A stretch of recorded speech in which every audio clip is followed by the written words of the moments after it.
¿Te imaginas enfrentarte a 25,000 caballeros con solo 6,000 arqueros? ¿Cómo pudo un ejército aparentemente inferior cambiar el rumbo de la historia en una sola jornada?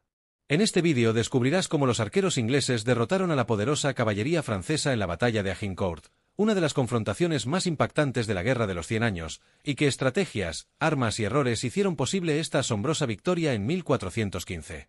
¿Cómo comenzó una guerra que duró más de un siglo y llevó a que miles de hombres se enfrentaran en el barro de Agincourt en 1415? Para entender cómo 6,000 arqueros ingleses pudieron derrotar a 25,000 caballeros franceses, primero tenemos que retroceder varias décadas y sumergirnos en el conflicto que lo hizo posible, la Guerra de los 100 años. Lejos de ser una guerra continua sin pausas, la Guerra de los 100 años fue una serie de conflictos intermitentes entre las coronas de Inglaterra y Francia que comenzaron en 1337. En el centro de todo estaba una pregunta explosiva: ¿quién tenía el derecho legítimo al trono de Francia? Cuando el rey francés Carlos IV murió sin un heredero varón directo, se abrió una crisis sucesoria que cambió el destino de Europa occidental. El rey de Inglaterra, Eduardo III, reclamó el trono francés a través de su madre, Isabel de Francia. Sin embargo, la nobleza francesa rechazó esa pretensión y eligió a Felipe VI como rey. Lo que parecía una disputa dinástica se convirtió en una guerra prolongada por poder, territorio y prestigio. Pero esta guerra no era solo una cuestión de coronas y títulos. También era una lucha económica. Inglaterra dependía en gran medida del comercio de lana con los territorios de Flandes, que estaban bajo influencia francesa. Controlar regiones estratégicas como Aquitania no solo significaba prestigio, sino también riqueza. Así, detrás de los discursos sobre legitimidad, se escondían intereses comerciales y políticos que avivaron el conflicto durante generaciones. A lo largo del siglo XIV, el conflicto tuvo momentos de espectacular éxito inglés.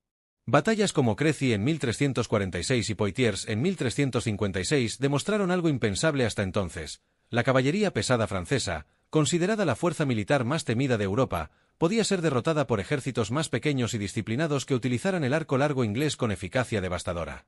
Estas derrotas no solo fueron militares, sino psicológicas. La imagen del caballero invencible empezó a resquebrajarse. Sin embargo, Francia no se derrumbó.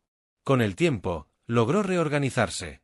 Bajo el liderazgo de reyes más firmes y comandantes capaces, comenzó a recuperar territorios perdidos.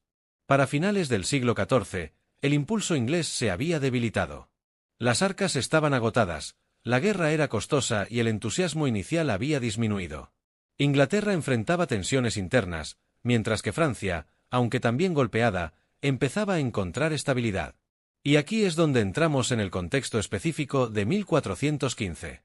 A comienzos del siglo XV, Francia atravesaba una profunda crisis política. El rey Carlos VI sufría episodios recurrentes de locura, lo que debilitaba gravemente la autoridad real. En su ausencia efectiva, poderosas facciones nobles luchaban por el control del reino, especialmente los borgoñones y los armagnacs. Esta guerra civil interna fracturó a Francia en el peor momento posible. Mientras sus nobles competían entre sí, el país quedaba vulnerable frente a enemigos externos. En Inglaterra, mientras tanto, subía al trono un joven rey decidido a dejar huella: Enrique V de Inglaterra. Enrique V no era simplemente un heredero más, era ambicioso, inteligente y profundamente consciente del poder simbólico de la guerra contra Francia. Sabía que reavivar el conflicto podía unir a la nobleza inglesa bajo una causa común y fortalecer su legitimidad como rey. También entendía que Francia estaba dividida, debilitada por sus luchas internas. Pero Enrique no podía simplemente invadir sin justificación. Reclamó nuevamente el trono francés, exigiendo territorios y compensaciones económicas. Las negociaciones fracasaron. Para muchos historiadores, estaba claro que la guerra era casi inevitable.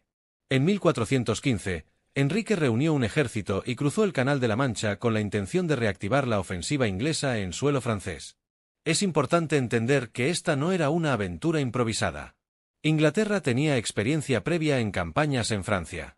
Existía una tradición militar consolidada, especialmente en el uso del arco largo. Además, la memoria de victorias pasadas alimentaba la confianza. Si en Crécy y Poitiers ejércitos ingleses habían vencido a fuerzas mayores, ¿por qué no podría repetirse la hazaña? Mientras tanto, en Francia, la situación era mucho más compleja. Aunque contaban con una población mayor y recursos superiores, la desunión era su talón de Aquiles. Las facciones nobiliarias competían por el honor y el protagonismo militar. En una cultura donde el prestigio personal y la caballería eran fundamentales, la guerra se veía también como una oportunidad para ganar gloria. Este factor tendría consecuencias importantes más adelante. La Guerra de los 100 años no solo transformó la política europea, también cambió la forma de hacer la guerra. Se empezó a ver el declive gradual del modelo feudal tradicional, basado en caballeros fuertemente armados que dominaban el campo de batalla. En su lugar, emergían ejércitos más organizados, con mayor presencia de infantería y armas a distancia. La guerra se volvía menos romántica y más estratégica. Así llegamos a 1415, en un punto donde las viejas ideas sobre el honor caballeresco chocaban con una nueva realidad militar. Francia confiaba en la fuerza de su nobleza y en la superioridad numérica. Inglaterra confiaba en la disciplina, la experiencia y la eficacia de sus arqueros. Ambas potencias estaban marcadas por décadas de conflicto, resentimiento y rivalidad acumulada. El escenario estaba listo. Una guerra larga, costosa y compleja, había preparado el terreno para un enfrentamiento que parecía desigual desde el principio. Pero lo que estaba en juego no era solo una batalla más, era la continuación de un conflicto que definiría el equilibrio de poder en Europa occidental. La tensión acumulada durante casi 80 años desembocaría en una jornada que cambiaría la historia militar para siempre.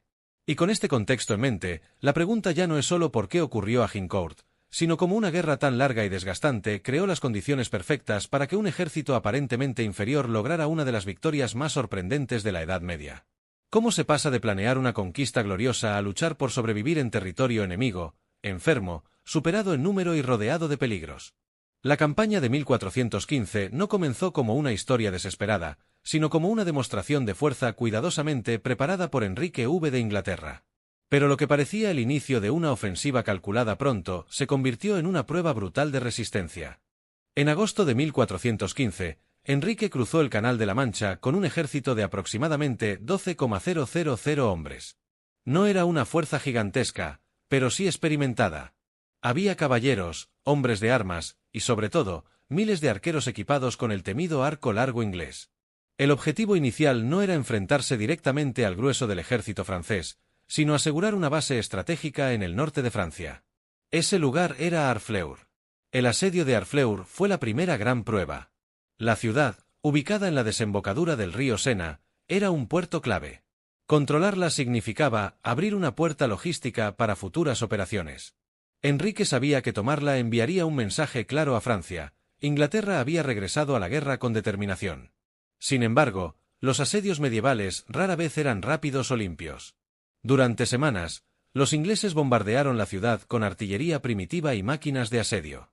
Las murallas resistían, y mientras tanto, el tiempo jugaba en contra del ejército invasor. El verano avanzaba, los suministros disminuían y el campamento inglés comenzaba a convertirse en un caldo de cultivo para enfermedades. Y entonces llegó el verdadero enemigo, la disentería. En condiciones insalubres, con agua contaminada y escasa higiene, la enfermedad se propagó rápidamente entre las tropas. Soldados debilitados, incapaces de combatir, llenaban el campamento. Muchos murieron. Otros quedaron demasiado débiles para continuar la campaña. Lo que comenzó con unos 12,000 hombres pronto se redujo de manera alarmante. Finalmente, en septiembre de 1415, Harfleur se rindió. Enrique había conseguido su primer objetivo. Pero el precio fue altísimo. La victoria sabía amarga. Una parte importante de su ejército estaba enferma o incapacitada. De hecho, tuvo que dejar una guarnición considerable en la ciudad recién conquistada, lo que redujo aún más sus fuerzas disponibles. Ahora contaba con alrededor de 6,000 a 9,000 hombres en condiciones de marchar. En ese punto, muchos habrían optado por regresar a Inglaterra y declarar la campaña un éxito parcial. Pero Enrique tomó una decisión audaz: marchar a través del territorio francés hasta Calais, un bastión inglés en el norte. La marcha no solo era un movimiento estratégico, era una declaración política. Demostraba que, a pesar de las pérdidas, el rey inglés podía cruzar Francia sin ser detenido. Sin embargo, esa marcha era extremadamente arriesgada. Significaba atravesar tierras hostiles, con un ejército debilitado, mientras los franceses reunían fuerzas para interceptarlo. Y eso era exactamente lo que estaba ocurriendo. La noticia de la invasión inglesa y la caída de Harfleur había provocado una movilización masiva en Francia. A pesar de sus divisiones internas, la nobleza francesa veía en esta invasión una oportunidad para aplastar a los ingleses de una vez por todas. Caballeros y señores feudales comenzaron a concentrarse para bloquear el paso de Enrique. Si podían atrapar a su ejército antes de que llegara a Calais, podrían destruirlo por completo. Mientras tanto, la marcha inglesa se convirtió en una carrera contra el tiempo. Avanzaban lentamente, buscando cruces seguros en los ríos y evitando enfrentamientos directos. La fatiga era constante. Muchos soldados aún sufrían los efectos de la enfermedad. El clima empeoraba. Las lluvias otoñales transformaban los caminos en barro espeso. Cada kilómetro recorrido era un esfuerzo titánico. Además, los franceses no estaban dispuestos a facilitarles el paso. Destruyeron puentes, bloquearon rutas y utilizaron el terreno a su favor. Enrique tuvo que maniobrar con cuidado, buscando puntos donde cruzar el río Somme sin caer en una emboscada. Durante días, su ejército marchó paralelo al río, buscando desesperadamente un cruce viable mientras las fuerzas francesas se acercaban. La tensión debía ser insoportable. Imagina caminar durante semanas, enfermo, con hambre, sabiendo que un ejército mucho mayor intenta cortarte el paso. Cada amanecer podía ser el último. Y, sin embargo, el ejército inglés mantuvo la disciplina. No hubo desbandadas masivas ni colapso moral. Esa cohesión sería clave más adelante. Finalmente, los ingleses lograron cruzar el Somme, pero el peligro no desapareció. El ejército francés, ahora significativamente más numeroso, se posicionó para bloquear el camino hacia Calais. El enfrentamiento era inevitable. Ya no se trataba de una campaña de demostración, sino de supervivencia. Es importante entender que Enrique no buscaba necesariamente una gran batalla campal en ese momento. Su prioridad era llegar a Calais con lo que quedaba de su ejército. Pero los franceses tenían otro plan. Confiaban en su superioridad numérica y en la fuerza de su caballería pesada. Veían a los ingleses como un enemigo debilitado, exhausto y atrapado. Así, a finales de octubre de 1415, ambos ejércitos se encontraron cerca del pequeño pueblo de Agincourt. El contraste era impresionante. Los franceses podían reunir hasta 20,000 o incluso 25,000 hombres, incluidos algunos de los nobles más importantes del reino. Los ingleses, en cambio, apenas alcanzaban los 6,000 efectivos, la mayoría arqueros. Pero aquí es donde la campaña de 1415 revela su verdadera importancia. No fue solo una marcha militar, fue un proceso de desgaste que moldeó las condiciones de la batalla que estaba por venir. Los ingleses estaban endurecidos por semanas de privaciones. Habían aprendido a moverse con cautela, a aprovechar el terreno, a mantener la formación bajo presión. Los franceses, por su parte, llegaban con confianza renovada y sed de gloria. La campaña transformó lo que pudo haber sido un simple enfrentamiento en una confrontación cargada de tensión psicológica. Enrique sabía que no podía permitirse errores. Sus hombres estaban cansados, pero también sabían que no había alternativa. Ganar significaba sobrevivir. Perder significaba aniquilación o captura. Y así, lo que comenzó como una ofensiva estratégica tras el asedio de Harfleur terminó convirtiéndose en una situación límite. Un rey joven, un ejército reducido por la enfermedad y el cansancio, y un enemigo que lo superaba ampliamente en número estaban a punto de enfrentarse en un campo estrecho y embarrado. La campaña de 1415 no fue simplemente el preludio de la batalla, fue el filtro que dejó a ambos ejércitos exactamente donde debían estar para que la historia tomara el giro inesperado que todos conocemos. Porque cuando finalmente chocaran en Agincourt, no solo se enfrentarían dos fuerzas militares, sino dos formas de entender la guerra, el honor y el poder. Y lo que sucedería después demostraría que la resistencia, la disciplina y la estrategia podían pesar más que la superioridad numérica. Antes de seguir, no olvides suscribirte para no perderte más contenido como este. Así estarás siempre al tanto de nuestros próximos vídeos. Ahora, sigamos.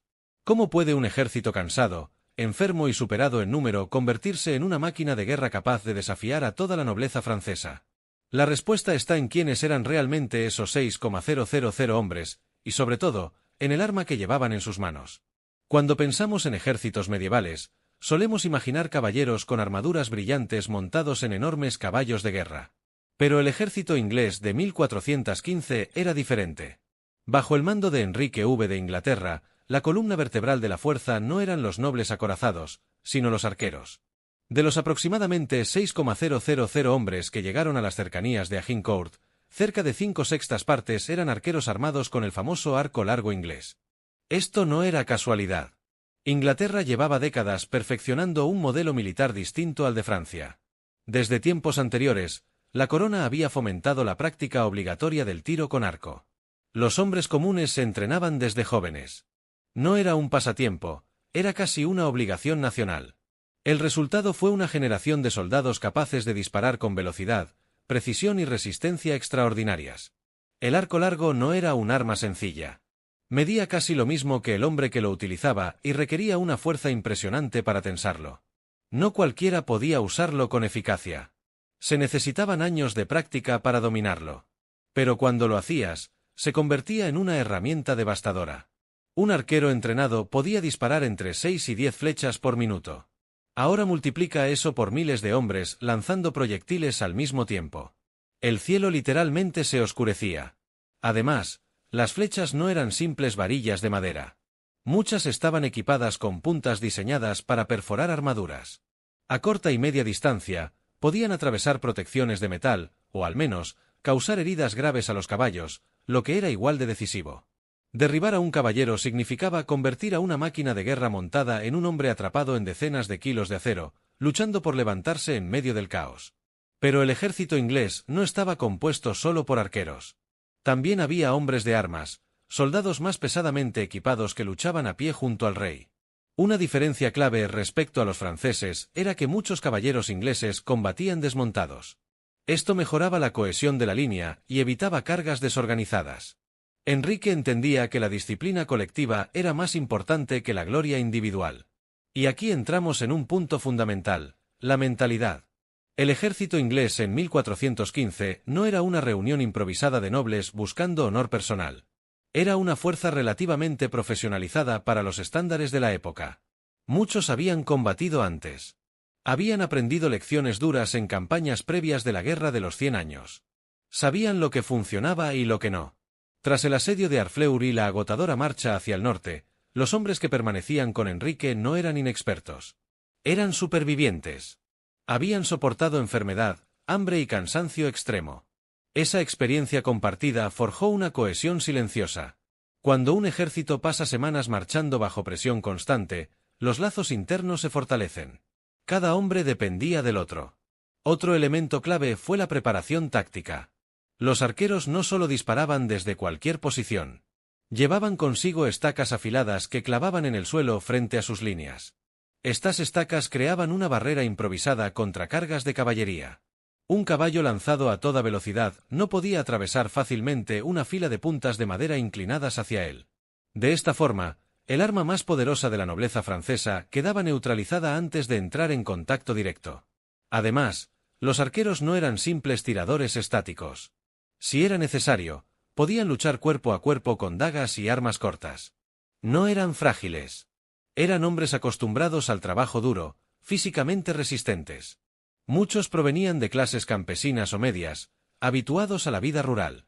Eso les daba una resistencia que sorprendía a sus enemigos. También debemos considerar el liderazgo. Enrique no se mantuvo al margen. Participaba activamente, supervisaba posiciones, reforzaba la moral. En una época en la que la figura del rey tenía un enorme peso simbólico, verlo en primera línea fortalecía la determinación de sus hombres. No estaban luchando solo por botín o salario, sino por su rey y por sobrevivir juntos. Y aquí está el detalle que a menudo se pasa por alto, la simplicidad estratégica. El ejército inglés no necesitaba maniobras complejas. Su plan dependía de elegir bien el terreno, mantenerse firme y obligar al enemigo a avanzar bajo una lluvia constante de flechas. Era un enfoque directo, pero respaldado por décadas de experiencia. No se trataba de improvisación, sino de repetir una fórmula que ya había demostrado su eficacia en enfrentamientos anteriores. La combinación era poderosa: disciplina, entrenamiento desde la infancia, tecnología optimizada, cohesión tras semanas de adversidad y un liderazgo decidido. Frente a ellos, podían tener más hombres, más armaduras brillantes y más títulos nobiliarios, pero el ejército inglés poseía algo diferente: claridad táctica. Cuando finalmente se posicionaron en el campo cercano a Agincourt, los 6,000 hombres no parecían impresionantes en número. Pero estaban organizados de manera compacta, con los hombres de armas en el centro y los arqueros desplegados en los flancos.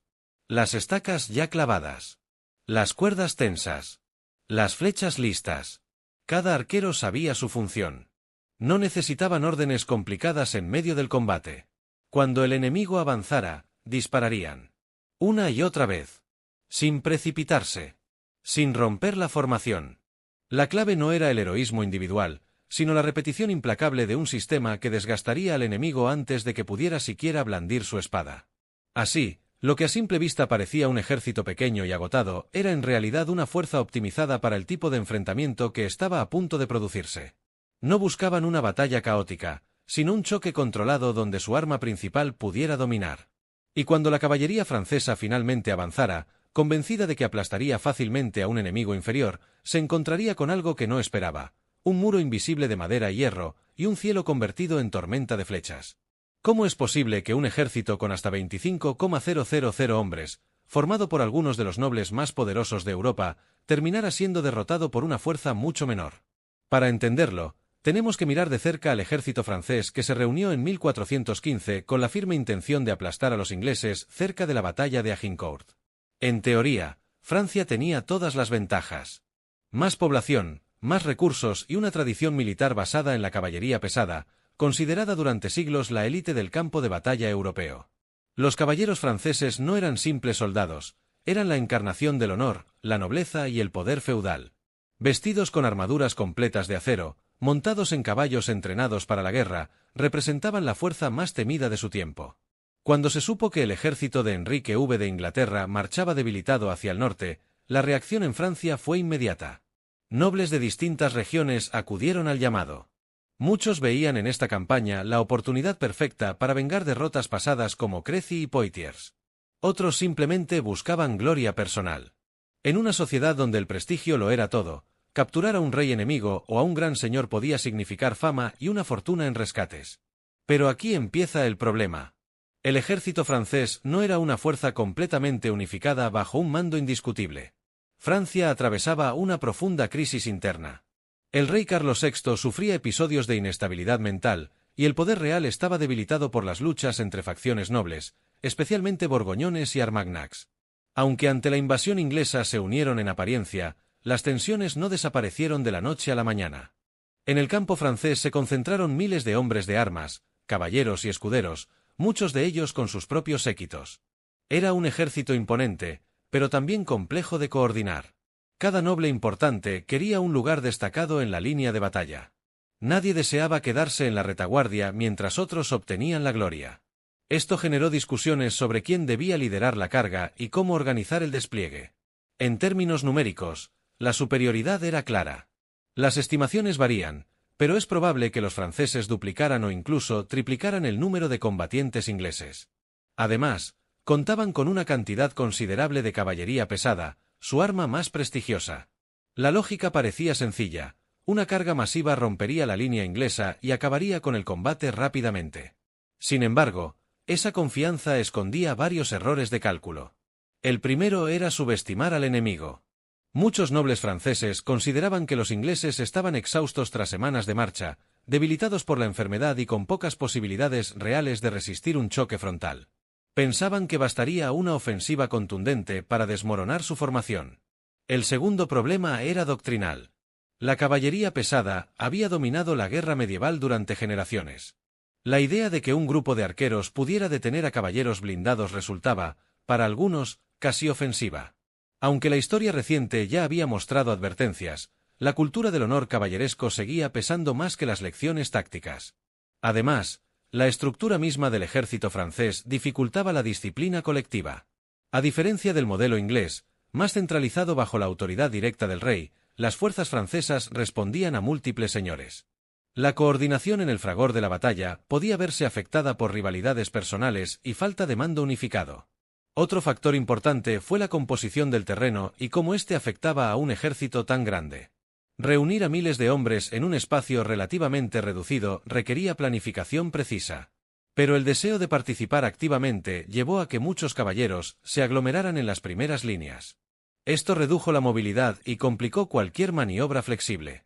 También debemos considerar el peso literal de la armadura. La protección de acero ofrecía seguridad frente a cortes y flechas, pero también implicaba una carga considerable. En condiciones ideales, sobre terreno firme y seco, un caballero podía maniobrar con relativa eficacia. Pero el clima otoñal y las lluvias recientes habían convertido el campo en una superficie blanda y resbaladiza. Lo que debía ser una ventaja podía transformarse en un obstáculo. A pesar de todo, la moral francesa era alta.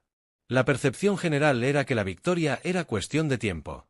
El enemigo estaba atrapado, lejos de casa y superado en número. La narrativa que muchos nobles tenían en mente era clara: sería una jornada gloriosa que restauraría el honor francés y demostraría la superioridad de su caballería. Pero aquí es donde la psicología juega un papel crucial. Cuando un ejército entra en combate convencido de que la victoria es inevitable, puede descuidar detalles estratégicos. La preparación se vuelve menos rigurosa. La impaciencia reemplaza a la prudencia. Y en el caso francés, la presión por atacar y terminar rápidamente con los ingleses influyó en las decisiones tomadas.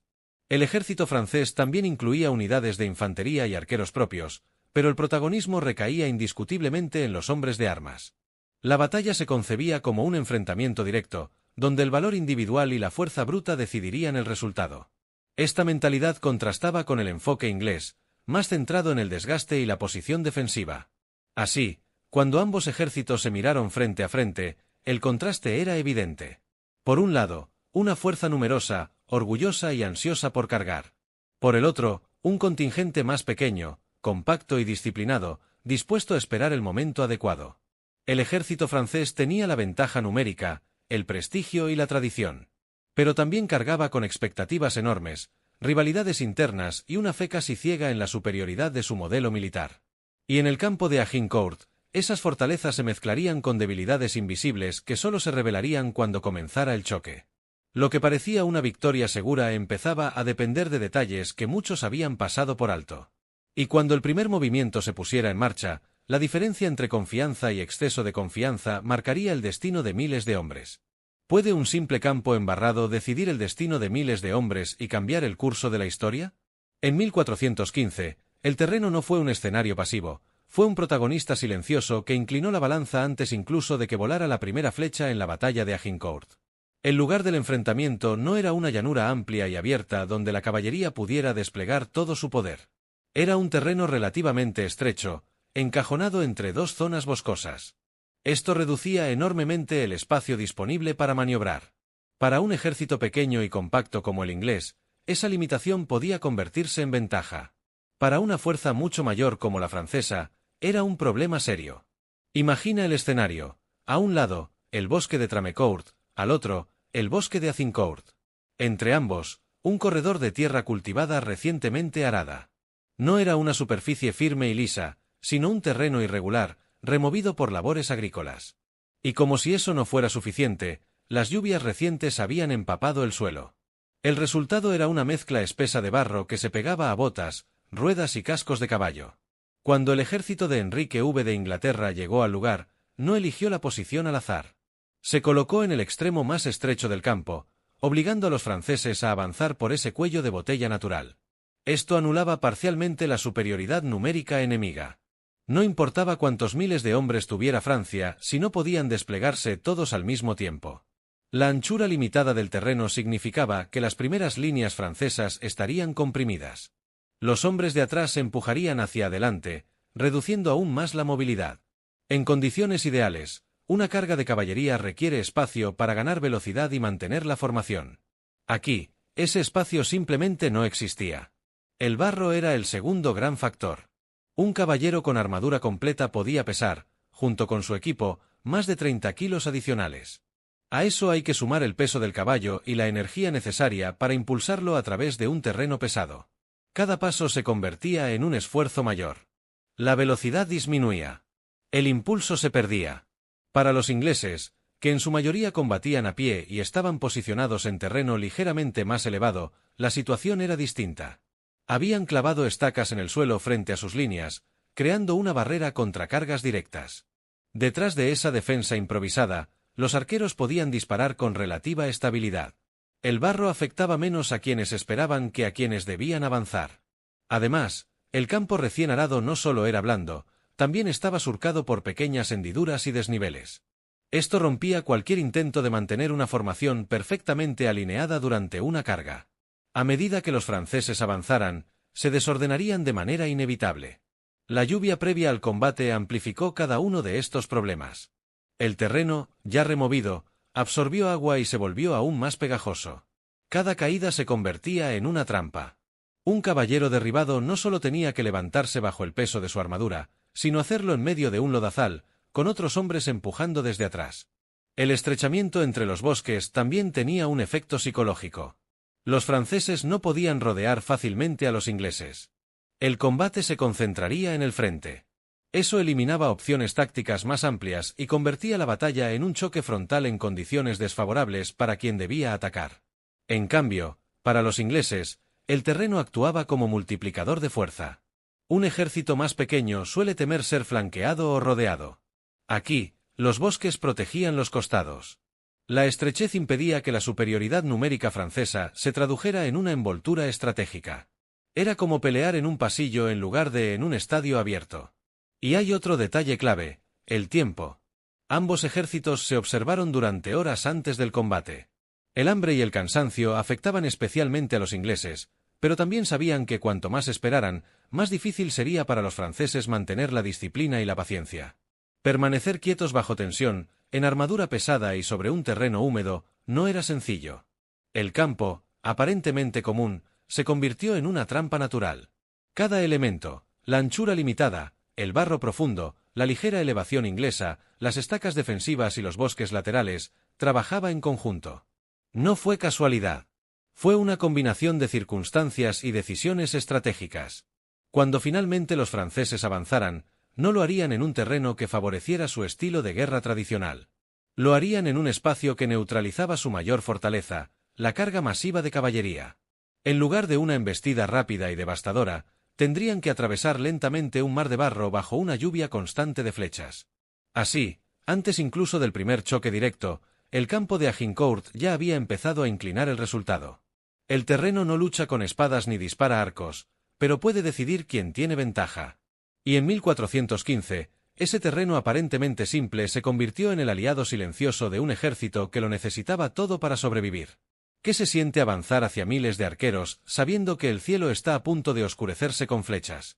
La mañana del 25 de octubre de 1415 no fue solo el inicio de una batalla más de la Guerra de los 100 años, fue el momento en que dos formas de hacer la guerra chocaron con consecuencias devastadoras en la batalla de Agincourt. El amanecer encontró a ambos ejércitos frente a frente, separados por un campo estrecho y embarrado. De un lado, alrededor de 6,000 ingleses agotados, muchos debilitados por la enfermedad. Del otro, una fuerza francesa que podía triplicar ese número, compuesta por caballeros, hombres de armas y nobles ansiosos por gloria. La tensión era casi física. Durante horas, nadie avanzó. Era un pulso psicológico. Los franceses esperaban que el hambre obligara a los ingleses a atacar primero. El ejército de Enrique V de Inglaterra estaba en clara desventaja numérica y llevaba semanas de marcha. Pero Enrique no mordió el anzuelo. Sabía que su única posibilidad era mantener la posición defensiva elegida con cuidado. Así que tomó una decisión audaz, ordenó un pequeño avance para colocar a sus arqueros a distancia efectiva de disparo y luego se detuvo. Ese movimiento cambió todo. De pronto, los franceses estaban dentro del alcance del arco largo. Las estacas ya estaban clavadas en el suelo. Las cuerdas tensas. El silencio se rompió con el primer silbido de flechas. Miles de proyectiles surcaron el aire al mismo tiempo. No era un disparo aislado, era una tormenta. Los arqueros ingleses podían lanzar entre 6 y 10 flechas por minuto. Multiplica eso por miles. El cielo se llenó de sombras descendentes. El impacto fue inmediato. Caballos heridos relinchaban y se descontrolaban. Hombres protegidos por armaduras sentían golpes secos que los sacudían, incluso si el acero resistía. La primera reacción francesa fue enviar caballería para dispersar a los arqueros. Era una respuesta lógica, romper la línea de fuego y sembrar el caos. Pero el terreno no estaba de su lado. El barro frenaba la velocidad de los caballos. Las estacas afiladas obligaban a desviar la trayectoria. Bajo la lluvia constante de flechas, la carga perdió cohesión antes de llegar siquiera al contacto. Algunos caballos cayeron heridos, lanzando a sus jinetes al suelo. Otros giraron presa del pánico. En lugar de una embestida devastadora, la carga inicial se fragmentó. Los pocos que alcanzaron las líneas inglesas se encontraron con hombres preparados, combatiendo a pie y en formación compacta. Mientras tanto, la masa principal francesa comenzó a avanzar a pie. Hombres de armas con armaduras completas se adentraron en el campo embarrado. El problema era que avanzaban comprimidos, empujados por los que venían detrás. El espacio estrecho entre los bosques impedía desplegarse con amplitud. Cada paso era un esfuerzo. El barro se pegaba a botas y grebas, succionando energía. Y las flechas seguían cayendo. Aunque muchas no atravesaban completamente las armaduras más resistentes, si golpeaban con fuerza suficiente para desestabilizar, herir o al menos sembrar confusión. Además, los caballos seguían siendo vulnerables. Un caballo herido no solo inutiliza a su jinete, sino que crea obstáculos físicos en el avance. A medida que los franceses se acercaban, la situación empeoraba para ellos. El terreno se volvía más resbaladizo, pisoteado por cientos de hombres. Algunos caían y no podían levantarse con facilidad debido al peso de sus armaduras. Y detrás de ellos, más soldados seguían empujando hacia adelante, sin saber exactamente qué ocurría en las primeras filas. Finalmente, se produjo el choque directo. La primera línea francesa logró alcanzar a los hombres de armas ingleses en el centro. El combate cuerpo a cuerpo fue brutal, cerrado, casi sofocante. Espadas, mazas y dagas chocaban en un espacio reducido. Pero aquí apareció un factor inesperado, el agotamiento francés. Tras avanzar lentamente bajo fuego constante y a través del barro, muchos llegaron ya sin aliento. Los ingleses, en cambio, habían esperado. Estaban firmes, con terreno más sólido bajo sus pies. Resistieron el impacto inicial. Y mientras el centro se mantenía, los arqueros, que habían agotado parte de sus flechas, comenzaron a moverse hacia los flancos y, en algunos casos, a unirse al combate cuerpo a cuerpo. Este es un punto clave que a menudo se pasa por alto. Los arqueros no eran simples tiradores indefensos. Llevaban armas secundarias como hachas, cuchillos y mazas. Al ver que el enemigo estaba atrapado y desordenado, muchos abandonaron sus posiciones de tiro y atacaron los costados y la retaguardia de los franceses que ya estaban comprimidos y exhaustos. Imagina la escena: hombres fuertemente armados, apenas capaces de moverse con libertad, rodeados por enemigos más ligeros que golpean desde los lados.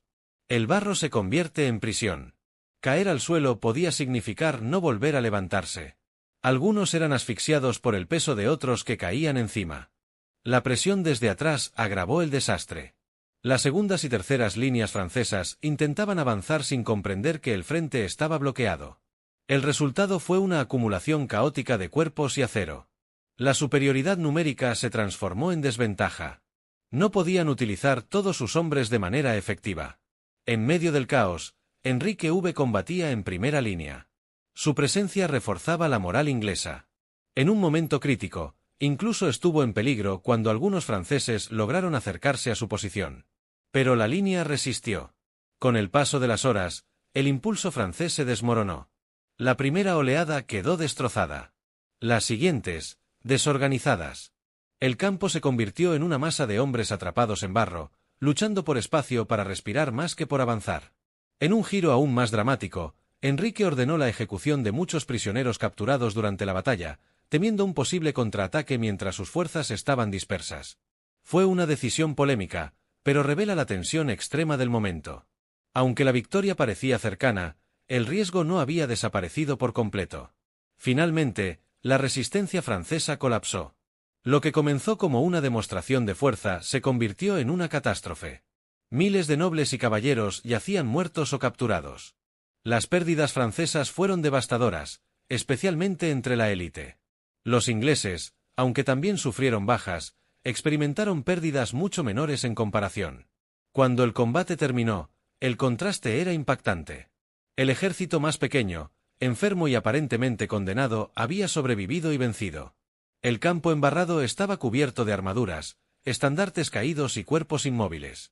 La caballería pesada, símbolo del poder feudal, había sido humillada una vez más por la disciplina, la posición y el uso masivo del arco largo.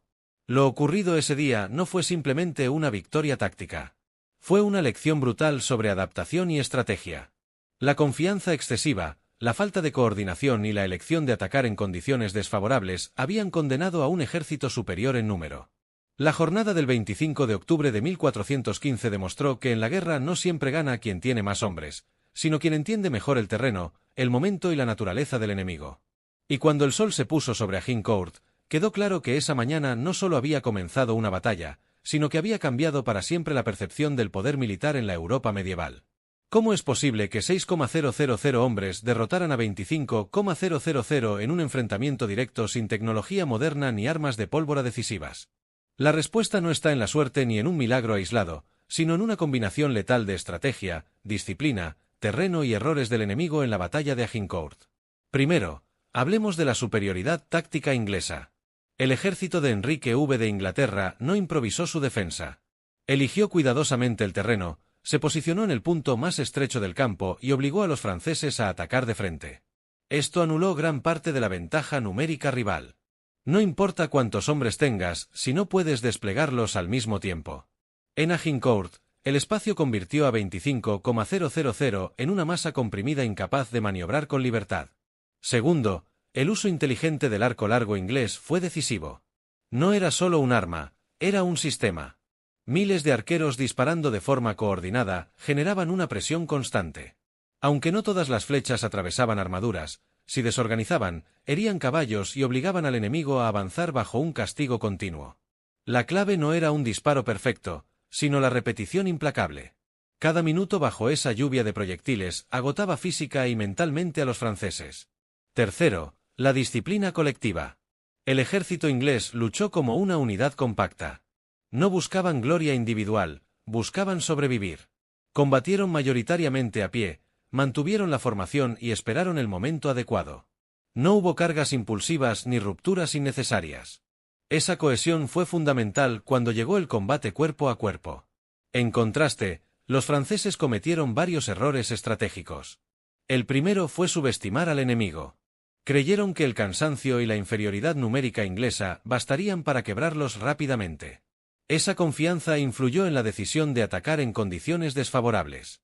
No esperaron, no forzaron a los ingleses a moverse primero, no explotaron alternativas tácticas más prudentes. El segundo error fue doctrinal. La nobleza francesa seguía confiando en la supremacía de la caballería pesada como fuerza decisiva. Sin embargo, las lecciones de batallas anteriores dentro de la Guerra de los 100 años ya habían mostrado que una carga frontal contra arqueros bien posicionados podía ser desastrosa. Aún así, el peso de la tradición y el honor caballeresco influyó más que la experiencia reciente. Otro factor clave fue el terreno embarrado. Aquí no hablamos de un detalle menor, sino de un multiplicador estratégico. El barro ralentizó la carga, agotó a los hombres de armas y convirtió cada caída en un peligro mortal.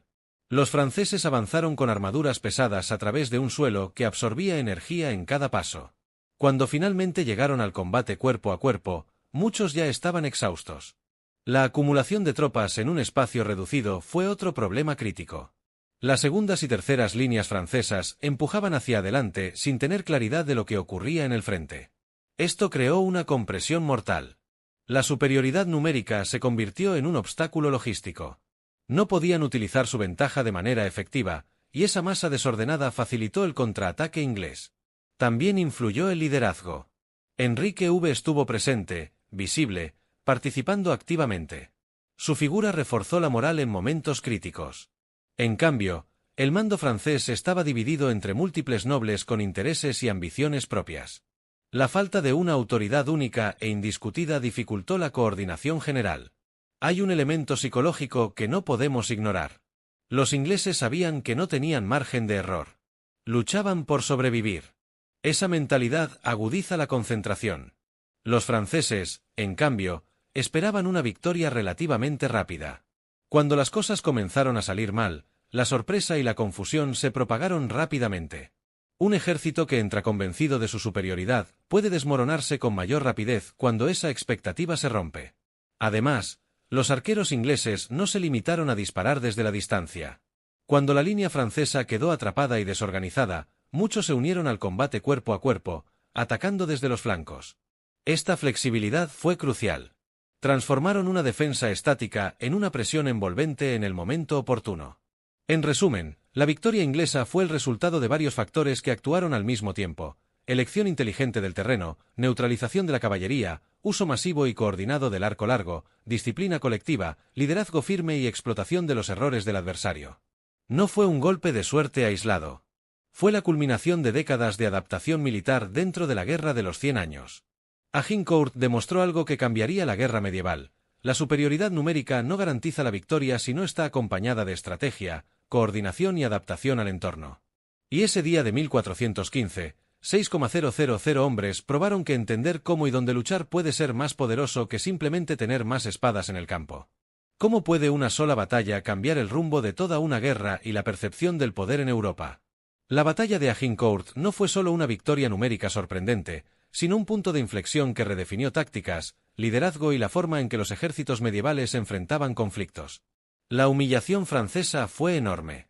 Nobles y caballeros que confiaban en su tradición y superioridad fueron derrotados por un ejército menor, más disciplinado y estratégicamente colocado. La pérdida no fue solo de vidas, sino de prestigio. Francia aprendió de la manera más dura que la fuerza bruta por sí sola no garantiza la victoria.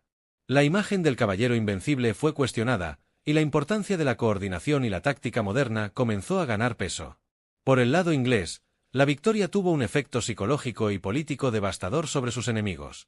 Enrique V consolidó su autoridad y reputación. Demostró que un rey podía liderar directamente y que un ejército relativamente pequeño podía lograr hazañas extraordinarias si estaba bien organizado y motivado. La campaña de 1415 y la victoria en Agincourt le otorgaron un prestigio enorme que se extendió más allá del campo de batalla. La narrativa de un líder capaz de superar las probabilidades se convirtió en un poderoso mensaje político y militar. Pero los efectos no fueron solo inmediatos. La batalla inspiró cambios tácticos en la guerra europea. Los ejércitos comenzaron a reevaluar la efectividad de la caballería pesada frente a arqueros bien posicionados y a terreno controlado. Se valoró más la disciplina, la cohesión y la preparación estratégica que la mera fuerza numérica. Agincourt enseñó que el terreno, la logística y el liderazgo podían multiplicar el poder de un ejército más pequeño. La historia también recuerda la importancia de la moral y la resistencia. Los ingleses, agotados, enfermos y superados en número, demostraron que la disciplina y la determinación podían superar a la fuerza física. Mantener la calma bajo presión, esperar el momento adecuado y usar cada recurso disponible convirtió a un ejército debilitado en una fuerza imparable. Esa lección sigue siendo relevante en la estrategia militar incluso hoy. Además, Agincourt tuvo un efecto cultural duradero. La epopeya de 6,000 hombres enfrentando a 25,000 se convirtió en símbolo de ingenio, valentía y liderazgo. La batalla inspiró relatos históricos, literatura y dramatizaciones que perpetuaron la memoria de la victoria inglesa. La historia de cómo un pequeño ejército logró derrotar a la élite francesa se convirtió en un ejemplo clásico de cómo la estrategia y la preparación pueden superar cualquier desventaja. Finalmente, la lección de Agincourt es clara. La victoria no depende únicamente del número o de la fuerza individual, sino de la combinación de planificación, aprovechamiento del terreno, moral alta, disciplina y liderazgo efectivo. Enrique V y sus arqueros demostraron que entender al enemigo, anticipar sus movimientos y maximizar cada ventaja puede convertir lo que parece imposible en realidad. Agincourt no fue solo una batalla, fue una redefinición de la guerra medieval, un recordatorio de que la estrategia inteligente y la unidad pueden vencer incluso a las fuerzas más poderosas. Esa lección resonó durante generaciones, y sigue siendo un ejemplo de cómo el ingenio y la disciplina pueden cambiar la historia. La batalla de Agincourt nos recuerda que la estrategia, la disciplina y la valentía pueden superar cualquier desventaja. Si te fascinó cómo 6,000 hombres lograron derrotar a 25,000 caballeros, suscríbete para no perderte más historias épicas de la historia, dale like si disfrutaste este viaje al pasado y cuéntanos en los comentarios qué batalla te gustaría que analizáramos a fondo. Tu participación hace que cada historia cobre vida. Únete a nuestra comunidad y sigamos descubriendo juntos los secretos de la historia.